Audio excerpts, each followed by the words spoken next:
नमस्कार दोस्तों, स्वागत हम सभी का फिर से आपके अपने YouTube channel government temple news में। पुरानी पेंशन योजना की बहाली को लेकर कई अर्थशास्त्रियों का बड़ा बयान और उन्होंने कहा कि टाइम बम से कम नहीं है। पुरानी पेंशन स्कीम लागू करने वाले राज्य हो जाएंगे बदहाल। जी हाँ दोस्तों, एक महत्वपूर्ण खबर यहाँ पर निकल कर आ रही है, जैसे कि कई सारे राज्यों ने पुरानी पेंशन स्कीम को कर्मचारी हित में फिर से लागू कर दिया, लेकिन पुरानी पेंशन योजना को फिर से लागू किए जाने के बाद इस पर बहस छिड़ चुकी है और बहुत सारे जो अर्थशास्त्री हैं वो इसे नकारात्मक बता रहे हैं। तो कौन कौन से अर्थशास्त्रियों के द्वारा क्या ये कहा गया, इसके बारे में इस वीडियो में जानकारी आपको दी जाएगी, तो वीडियो को आप लास्ट तक जरूर देखें। लेकिन अर्थशास्त्रियों के द्वारा जो बातें कही गई हैं उनके संबंध में आपकी राय कमेंट बॉक्स में लिखकर जरूर बताएं।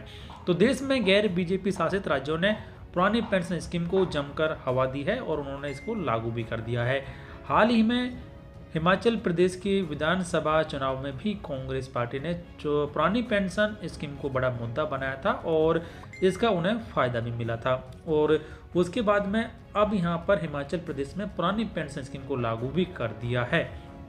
लेकिन यहाँ पर जो खबर निकल कर आ रही है और आगे यहाँ पर बताया गया कि भारत की number 1 business magazine business today के बैंकिंग और इकोनॉमिक समिट में क्रिसिल के chief economist DK. Joshi, bank of Baroda के चीफ इकोनॉमिस्ट मदन सबनवीस और एक्सिस बैंक के कार्यकारी वाइस प्रेसिडेंट और मुख्य अर्थशास्त्री सौगता भट्टाचार्य ने एक समिति में शिरकत की और उन्होंने बैंकिंग ऑन द इकोनॉमी पर चर्चा की। इस दौरान उन्होंने पुरानी पेंशन स्कीम पर भी अपनी बात रखी। तो पुरानी पेंशन स्कीम पर चर्चा के दौरान सौगता भट्टाचार्य ने कहा कि ओपीएस यानी कि पुरानी पेंशन स्कीम एक डिजास्टर होगा।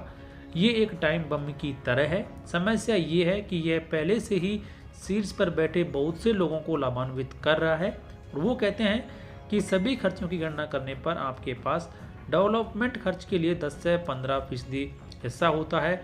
उन्होंने कहा कि ये सस्टेनेबल नहीं है। इसके बाद में मदन सबनवीस ने कहा कि पुरानी पेंशन स्कीम को लागू करना एक सब्सिडी देने की तरह ही होगा। जोशी ने आगे कहा कि जब आप बहुत तेजी से बढ़ते हों असमानता बढ़ती है। उन्होंने आगे कहा कि पुनर्वितरण और विकास को साथ साथ चलना होगा। तो इस तरीके से ये दो बड़े अर्थशास्त्रियों के द्वारा पुरानी पेंशन स्कीम को एक टाइम बम, किसी ने इसको सब्सिडी देने की तरह बताया है।